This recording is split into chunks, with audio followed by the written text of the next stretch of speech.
Les ombres de Budjara. Au cœur d'une vallée luxuriante, entourée de montagnes aux crêtes dentelées, se trouvait Budjara, un village africain où la terre et les traditions respiraient à l'unisson. Ici, tout semblait émaner d'un autre temps.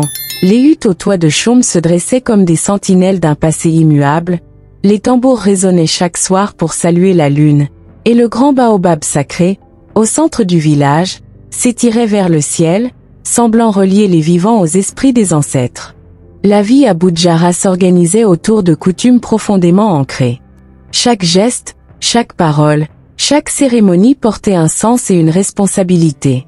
Les enfants grandissaient en apprenant à écouter les récits des anciens, des légendes tissées de vérité et de mystère. On racontait que l'arbre sacré abritait les âmes des ancêtres, et qu'il veillait sur le village. Mais tout baobab, aussi majestueux soit-il, peut aussi devenir un lieu de crainte. Certains prétendaient l'avoir vu frémir sous des forces invisibles ou entendu des murmures dans ses branches sous la lune pleine. Les habitants, malgré leur foi en ces traditions, vivaient une existence modeste mais paisible. Les hommes cultivaient les champs de mil et de sorgho, tandis que les femmes tissaient des pagnes colorées et préparaient des mets parfumés aux épices locales. Les enfants couraient autour des cases, jouant à des jeux inventés par leur rire. Pourtant, sous cette apparence de sérénité, des ombres avaient commencé à s'étirer sur le village. Depuis 3 lunes, une série de disparitions inexpliquées plongeait Budjara dans une peur viscérale. Des enfants disparaissaient sans laisser de traces, comme emportés par un vent invisible. Chaque fois, la dernière chose retrouvée était un objet personnel abandonné près de l'arbre sacré. Un collier, une sandale, ou un jouet en bois. Les habitants, d'abord sceptiques, commencèrent à murmurer que les esprits errants des âmes en colère venus des profondeurs des légendes réclamaient justice pour une faute ancienne. Le chef du village, Kumba, fit tout pour maintenir l'ordre. Il convoqua des réunions dans la grande case commune, où les anciens débattaient sous l'éclat vacillant des lampes à huile. Les chasseurs partirent en expédition, fouillant la forêt environnante. Mais malgré leurs efforts, les disparus ne réapparaissaient pas. Pour Awa, la fille de Kumba, cette tragédie était une énigme à résoudre. Intrépide et avide de comprendre, elle refusait de se contenter des explications mystiques. Elle sentait qu'un secret pesant rongeait Budjara, enfoui sous le poids des non-dits et des traditions. Mais dans sa quête de vérité, elle savait qu'elle aurait besoin de l'aide de Malik, un forgeron au passé marqué par les préjugés du village, et qu'ensemble, ils risqueraient tout, leur amour, leur vie, et peut-être même leur foi en ce qui faisait l'âme de Budjara. Ainsi commençait une histoire de mystères enfouis, de traditions défiées, et de sacrifices. Une histoire où le destin de tout un village serait suspendu à la quête d'un secret que beaucoup préféraient laisser dans l'ombre. Un climat de peur grandissant. Après la disparition de Sira, le village sombra dans un état de tension insoutenable. Les tambours du soir, habituellement porteurs de joie, devinrent des battements sinistres résonnant comme des avertissements. Les mères ne laissaient plus leurs enfants s'éloigner, et même les chasseurs hésitaient à s'aventurer trop loin dans la forêt. Les discussions sur les esprits errants devinrent omniprésentes, chaque murmure alimentant un peu plus la paranoïa collective. Awa, en observant cette panique, sentit monter en elle une colère sourde. Elle aimait profondément son peuple, mais leur soumission aveugle aux superstitions et leur manque de courage face à l'inconnu l'exaspérait. Un après-midi, alors qu'elle préparait un remède à base de plantes pour sa mère malade, elle entendit les cris de Binta, une femme du village. « C'est la fin. Ils reviennent pour tous nous dévorer. » Binta avait découvert un amas de plumes noires ensanglantées près de l'arbre sacré, une scène qu'elle interpréta comme un signe de mauvais augure. Cette découverte provoqua un tollé. Le devin Djaoulé fut convoqué pour interpréter l'événement. Avec une voix rauque et théâtrale, il déclara « Ces plumes noires sont l'annonce d'un mal plus grand. Si nous ne faisons rien, Budjara sera dévorée par les ombres. » Ce soir-là, Awa décida qu'elle n'attendrait pas davantage pour agir. Un amour fragile face à l'adversité. Malik, de son côté, se sentait impuissant. Sa position de forgeron et de Ntoli, toujours regardé avec méfiance, faisait de lui un bouc émissaire idéal. Il savait que le village pouvait se retourner contre lui à tout moment. Une nuit, alors qu'il travaillait sur une lame dans sa forge, Hawa entra, son visage illuminé par la lueur des flammes. « Malik, murmura-t-elle, je ne peux plus supporter tout cela.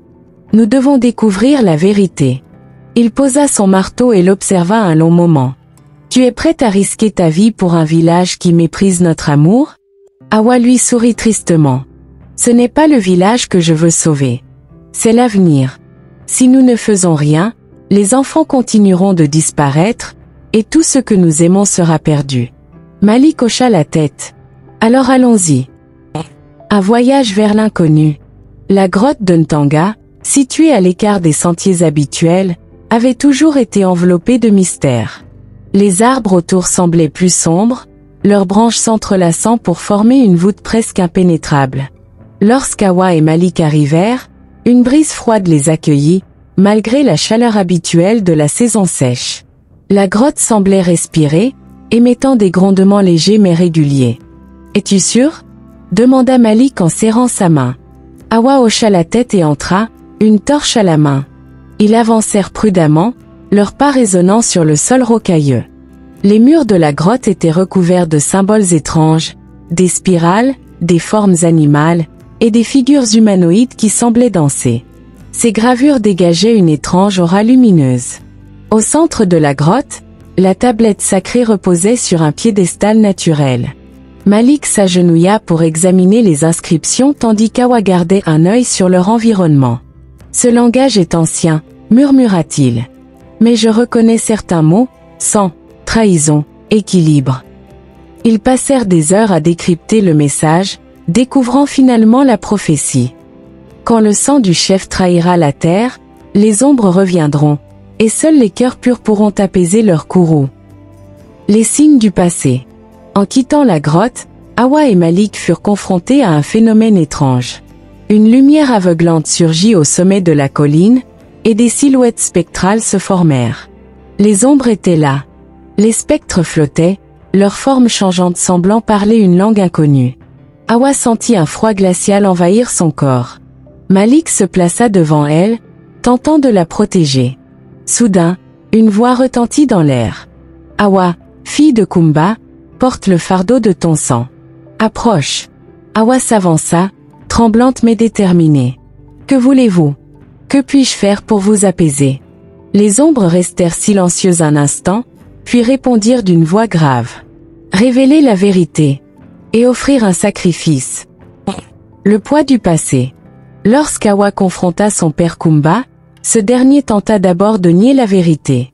Mais face à la détermination de sa fille, il finit par s'effondrer. « Je voulais protéger Budjara, » dit-il. « Les colons menaçaient de détruire notre village, alors j'ai vendu une partie de la terre sacrée.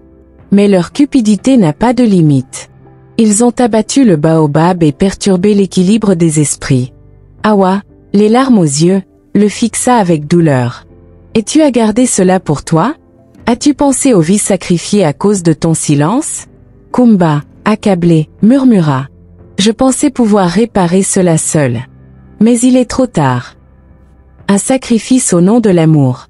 Lors de la cérémonie organisée pour apaiser les esprits, les villageois se rassemblèrent autour de l'arbre sacré. Les chants et les tambours résonnèrent, mêlés aux pleurs des familles ayant perdu leurs enfants. Hawa et Malik se tinrent main dans la main devant les ombres, prêts à faire face à leur jugement. « Un sacrifice est nécessaire », déclarèrent les esprits. « Qui se portera volontaire ?» Malik, sans hésiter, s'avança. « Moi. Je donnerai ma vie pour Budjara et pour celle que j'aime. » Mais Hawa s'interposa. « Non. Je suis la fille du chef. C'est mon sang qui doit payer cette dette. » Les esprits semblèrent délibérés, puis annoncèrent. « Nous prendrons votre sacrifice, Hawa. Mais vous ne mourrez pas. Vous quitterez Budjara à jamais, pour porter cette histoire au-delà des montagnes et enseigner aux autres l'importance de l'équilibre. » Un nouveau départ. Après le départ d'Hawa, le village entama une transformation. Kumba, rongé par la culpabilité, renonça à son rôle de chef et encouragea la création d'un conseil plus inclusif. L'arbre sacré retrouva sa vitalité, et les traditions furent réexaminées avec une attention nouvelle. Quant à Hawa, Elle devint une conteuse renommée. Sa voix, empreinte de mélancolie et de sagesse, résonnait dans chaque village qu'elle visitait.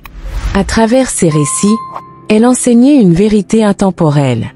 Les traditions sont des racines. Mais lorsqu'elles étouffent la vérité et l'amour, elles doivent être transformées pour fleurir à nouveau.